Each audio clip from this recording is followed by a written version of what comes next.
Hey there, Grumpy Old Fart here. For those of you who don't know, I started Grumpy Old Fart to express my political and social opinions and to say things that I felt needed to be said.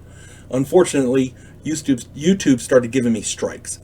As a hedge against this happening, I have created backup YouTube channels, Grumpy Old Gamer and Grumpy Old Ufologist.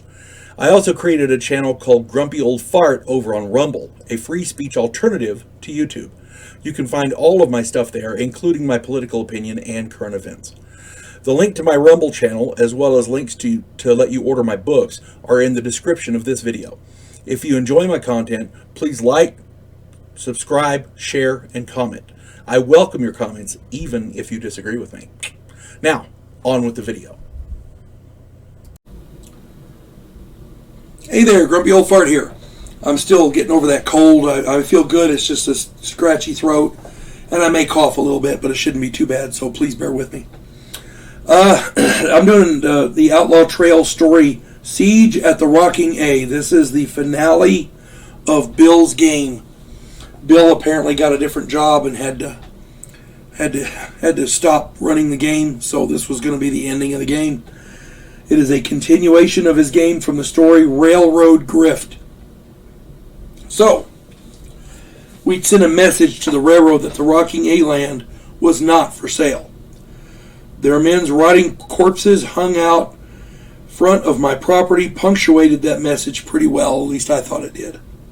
What I didn't realize was that the head of the railroad had connections both in politics and in the military. A month later, the railroad line reached my property line. I had 3 of my men waiting when the foreman rode up. He told them that the railroad was going forward through my fence. They responded that anyone trying to do it would be shot. Next day, the Army showed up with a wagon, 40 infantrymen, and a colonel. Colonel Ames requested a meeting, so I told Earl to let him in. I served coffee and whiskey. Ames had orders to move me off my land by any means necessary. I told him that he didn't bring enough men. He was pretty civil and apologized for what he had to do, and I thanked him for his civility, but apologized for his impending death.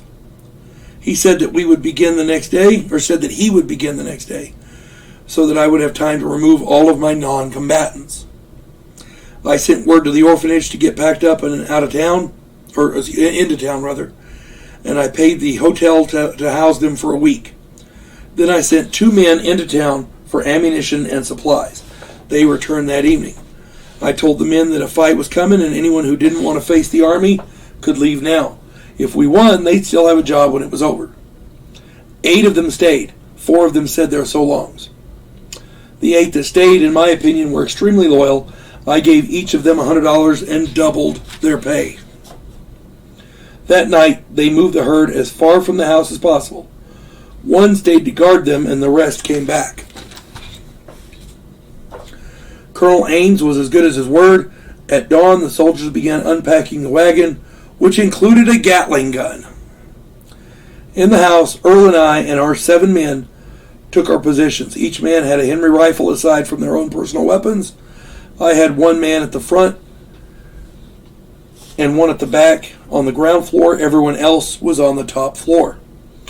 At precisely 8 a.m., the wagon pulled up out front, and the 30 infantry began surrounding the house. Earl pointed out that 10 of his men were not there. We wondered where they were at, but couldn't do much about it. Ames tried to get us to leave one last time. I shot the man next to him. The Gatling gun opened up and started peppering the front of the house. His men started concentrating fire on the upstairs windows. My men returned fire from the windows on the side of the house, but couldn't do much at the front. Earl and I bided our time until the gunner paused to reload the Gatling gun. Then Earl flung the shutter open and I lobbed lit dynamite at the wagon. It landed under the wagon and the colonel dove under it to snatch it up and toss it away. Next time they paused to load, I put the dynamite in the wagon. The gunner grabbed the lit dynamite and Earl shot him through the eye. With the Gatling gun gone, because it blew up and destroyed the Gatling gun. With the Gatling gun gone, it became a stand-up war. The gunfire was pretty steady all day until about 2 p.m. The 10 others showed up, and Ames tried to parley again. He'd sent the 10 men to eliminate my guard and the herd. This time, I shot Ames through the chest. By nightfall, we'd eliminated about a dozen soldiers, but we'd lost 5 of our 7 men. Earl had also been wounded. The 4 of us talked over coffee and beef and beans.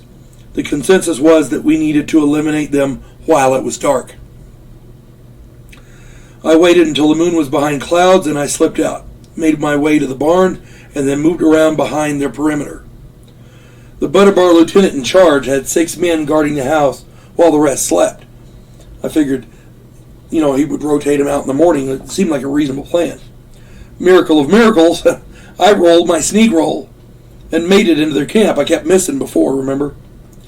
They had a kettle of stew next to the cooking fire, and I figured that was to be their breakfast. So I found a pot with a lid. I put 4 sticks of dynamite into the small pot and fixed the lid onto it with a leather belt. Made it nice and tight. Then I used mud to make sure the pot was airtight.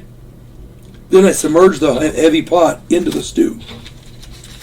This was the same basic trick we used over at Wooten's place. When I got back to the house, I explained what I'd done. We took turns standing guard until dawn. Shortly after dawn, someone put that kettle on the fire. It wasn't long before that dynamite blew their camp to smithereens. 10 minutes later, the remaining soldiers rushed the house. We killed 5 before they got inside. Earl and I held the top of the stairs, and the 2 men with us watched out the windows. The soldiers downstairs found our stash of dynamite. This was not good. They kept us upstairs for some time before the remaining 10 soldiers ran from the house. The 4 of us realized what they'd done and leaped from the windows as the house blew up. Earl was killed along with one of our men. I emptied my scatter gun at the soldiers and then drew my pistol. Yeah, we all died. They filled us full of holes. They had cover, we did not. Once the house was gone, that was pretty much it. I think Bill wanted us to combat them in a court of law, but that just wasn't our style. As it turns out, Bill wanted to end the game, but his idea was to have us win the game in the court of law. It just didn't happen that way. And it happens like that. Total party kills happen. Nothing you can do about it. Bill was able to play in some of our later games, and he's a hell of a good player. I just didn't like the way that one ended. Call me weird, I died, But that happens. Nothing you can do about it. But it was a fun game, and Bill runs an excellent game. I wish I could still play with him. He's a good guy. I don't even know where he is now. That was a long time ago. At any rate, I hope this finds everybody well. I hope you guys enjoyed that story. Several parts to it. Lots of parts to it. Hope you guys enjoyed that story. I'm going to try to come up with some other ones in the future.